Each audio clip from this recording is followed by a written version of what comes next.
জুবিন গাৰ্গ বিহীন আজি প্ৰথমটো জন্মদিন।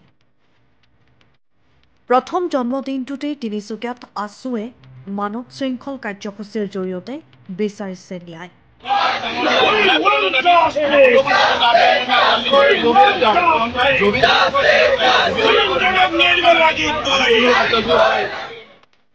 জুবিন গাৰ্গৰ তদন্তত পানী নসৰকা তদন্তৰ জৰিয়তে ন্যায় বিচাৰি তিনিচুকীয়াৰ থানা চাৰিআলিত সাব্যস্ত কৰে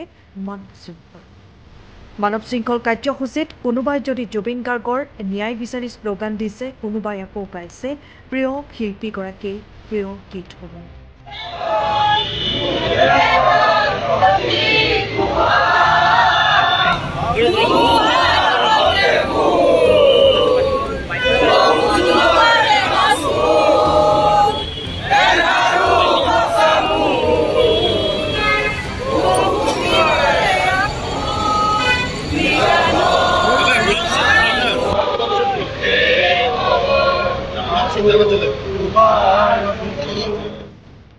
মানৱ শৃংখল কাৰ্যসূচীৰ পৰাই জুবিন গাৰ্গক উচিত ন্যায় নিদিয়া পৰ্যন্ত এই আন্দোলন অব্যাহত থাকিব বুলি সদৰি কৰে।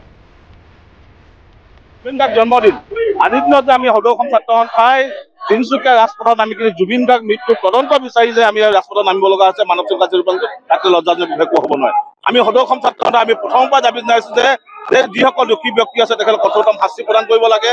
লগতে জুবিন গাৰ্গ ন্যায় তদন্ত ক্ষিপ্ৰতা হৈ কিনে যিসকল দোষী ব্যক্তিক কঠোৰ শাস্তি প্ৰদান কৰিবলৈ আমি সদৌ অসম ছাত্ৰ সন্থাই প্ৰথম পৰা দাবী জনাইছো। কিন্তু বৰ্তমান আমাৰ এইখন চৰকাৰে যি জুবিন গাৰ্গ ডাঙৰীয়া যি ন্যায় প্ৰদান কৰিবৰ কাৰণে যে এখন শাসক পক্ষ দলে কিন্তু বৰ্তমান ৰাজপথত যি নামি আহিব লগা আছে তাক কিন্তু দুৰ্ভাগ্য লজ্জাজনক একো হ'ব নোৱাৰে। যদি এখন চৰকাৰে যি ভাবিছে যে জনসাধাৰণক বিভিন্ন ধৰণৰ আঁচনি প্ৰলোভন দি কিনে যি অসমৰ ৰাইজে আগ্ৰহে বাট চাই থাকে যে অসমৰ হৃদয়ত প্ৰতিগৰাকী ৰাইজৰ হৃদয়ত বাট চাই ৰৈ আছে যে জুবিন গাৰ্গ ডাঙৰীয়া কেতিয়া ন্যায় পাব। জুবিন গাৰ্গ ডাঙৰীয়া যদি ন্যায় প্ৰদান নকৰে তেনেহ'লে অসমৰ ৰাইজে নিজৰ দৈনন্দিন কাম যেতিয়া কৰি আহে তাৰপিছত এটা হ'লেও দিনত এটা সময়ত হ'লেও যে জুবিন গাৰ্গ ডাঙৰীয়া কেতিয়া ন্যায় পাব সেই কথা কিন্তু অধিক আগ্ৰহে বাট চাই আছে। সেইকাৰণে আমি প্ৰতিবাদ হিচাপে দাবী জনাইছো যে এইখন চৰকাৰ যিসকল দোষী ব্যক্তিসকল আছে, কিয়নো অসমৰ মুখ্যমন্ত্ৰী হিমন্ত বিশ্ব শৰ্মাই কৈছিল যে জুবিন গাৰ্গ ডাঙৰীয়া হত্যা কৰা হৈছিল। যদি হত্যা কৰা হৈছিল অসমৰ মুখ্যমন্ত্ৰীয়ে কৈছিল তেনে এই হত্যাৰ তদন্ত কিমান ক্ষিপ্ৰতা কিয় নাই হোৱা? যদি যিসকল দোষী ব্যক্তিয়ে তেখেতক গ্ৰেপ্তাৰ কৰিব কিয় নাই পোৱা? যদি তেখেতসকলক কঠোৰ শাস্তি প্ৰদান কেতিয়া কৰিব? অসমৰ ৰাইজৰ আবেগ অনুমতি লৈ হেতালি নেখেলিবৰ কাৰণে অসমৰ মুখ্যমন্ত্ৰী হিমন্ত বিশ্ব শৰ্মাৰ আমি দাবী জনাইছো। লগতে যিসকল দোষী ব্যক্তি আছে তেখেতক কঠোৰ শাস্তি প্ৰদান কৰিবৰ কাৰণে আজি প্ৰতিবাদস্থলীৰ পৰা আমি অসমৰ মুখ্যমন্ত্ৰী হিমন্ত বিশ্ব শৰ্মাক আমি দাবী জনাইছো। জুবিন গাৰ্গ ডাঙৰীয়া যেতিয়ালৈকে ন্যায় প্ৰদান নকৰিব তেতিয়া আমি সদৌ অসম আমি ধাৰাবাহিক আন্দোলন কাৰ্যসূচী আমি অক্ষুণ্ণ ৰাখিম। নহয়, আচলতে আজি অতি দুৰ্ভাগ্যজনক আৰু পৰিতাপৰ বিষয়ে যে আমাৰ প্ৰাণৰ শিল্পী জুবিন দা আমাৰ নোহোৱা আজি প্ৰায় 2 মাহ অতিক্ৰম হৈছে।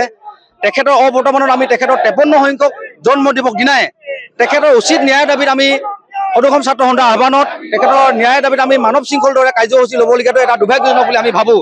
যিহেতুকে আজি তেখেতৰ মৃত্যু হোৱা 2 মাহ হৈছে, কিন্তু আজিলৈকে তেখেতৰ যি তদন্ত গতি অসমৰ হিমন্ত বিশ্ব শৰ্মা চৰকাৰ ডাঙৰীয়া বা SIT দ্বাৰা কৰি আছে, কিন্তু তদন্ত গতি আমি মুঠেই সন্তুষ্ট নহয়। তদন্ত গতি একেবাৰে লেহেমীয়া হৈছে। গতিকে আমি জুবিন গাৰ্গ দেৱৰ মৃত্যুত লগত জড়িত থকা প্ৰতিজন ব্যক্তি তদন্তৰ আওতাত আনি তেখেতসকলক দৃষ্টান্তমূলক শাস্তি দিবৰ কাৰণে আমি দাবী জনাইছোঁ। আৰু ইতিমধ্যে সমগ্ৰ অসম জুবিন দাৰ ন্যায় দাবীত সমগ্ৰ অসম শোকত ম্ৰিয়মান হৈ আছে। সমগ্ৰ অসমৰ ৰাইজে তেখেতৰ ন্যায় বিচাৰিছে, কিন্তু আজিলৈকে ন্যায় দিব নোৱাৰাটো এটা ডাঙৰ এটা দুৰ্ভাগ্যজনক কথা। গতিকে আমি কৈছোঁ যেতিয়ালৈকে সমগ্ৰ অসমবাসী ন্যায় নাপাব, জুবিন দাই যেতিয়ালৈকে ন্যায় নাপাব তেতিয়ালৈকে কিন্তু আমাৰ সদৌ অসম ছাত্ৰ সন্থা আহ্বানত আমাৰ বিভিন্ন জাতি জনগোষ্ঠীৰ আমাৰ খিলঞ্জীয়া ৰাইজৰ সহযোগত কিন্তু তেখেতৰ ন্যায় দাবীত আমাৰ কিন্তু ধাৰাবাহিকভাৱে আমাৰ গণতান্ত্ৰিক কাৰ্যসূচী কিন্তু আমাৰ অব্যাহত থাকিব।